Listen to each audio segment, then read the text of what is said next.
आता आपल्या आवडत्या मालिकेचे संपूर्ण भाग मालिका प्रसारित झाल्यानंतर लगेचच पाहू शकता फक्त सन नेक्स्ट वर. भारतातील प्रेक्षकांसाठी मोफत सेवा.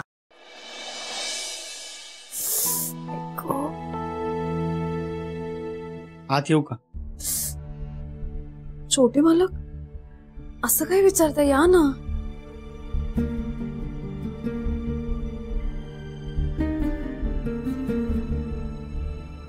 कसं असतंय, जिथं मनाचं हक्काचं दार बंद असते ना, तिथं विचारूनच आलेलं बरं नाही का? असं का बोलताय? असं का बोलतोय? तूच विचार कर की, मनात किती बी असलं तरी स्वीकारते आहेस का? नाही, मला पट्ट आहे तुला शर्वरीची काळजी आहे, पण अगं त्यांच्याकडे बघ, त्यांच्यासोबत एवढं काय काय झालं तरी त्यांनी त्यांचं प्रेम बाजूला ठेवलं का? अश्विननं समज उगारून शर्वरीशी लगीन केलं आणि शर्वरीने भी त्याची साथ दिली. दोघांनी एकमेकांची साथ सोडली नाही, समोर आलेल्या परिस्थितीला स्वीकारलं. अक्षरा, आता तूच विचार कर, असं प्रत्येक डाव मागं जायला आपलं प्रेम एवढं कमकुवत आहे का? अगं, आपण दोघं बी समोर येणाऱ्या प्रत्येक संकटाला सामोरे जाऊया की.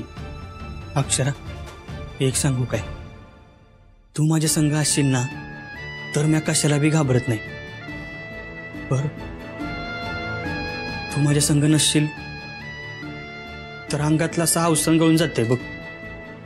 आणि महत्वाचं म्हणजे आपलं लगीन व्हावं अशी आईची लई इच्छा आहे बघ.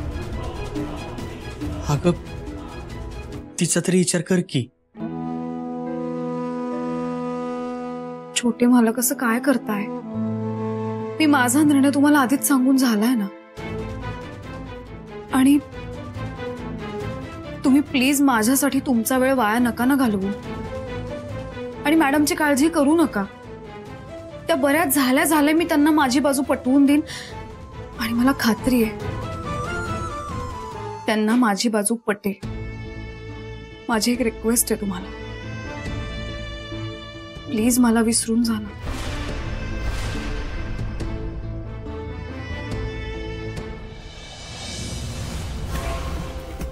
काय ग, तुला देवाने अक्कल दिली का नाही? लगेच पागळलीस. आता काय झालं तुला खेकसायला? लगेच त्या अक्षराचे पाय धरायला तयार झालीस. ए बाई, इथं किनी माझ्या संसाराच्या मुळावर आले, पार इस्कोट व्हायची येळ आलीये.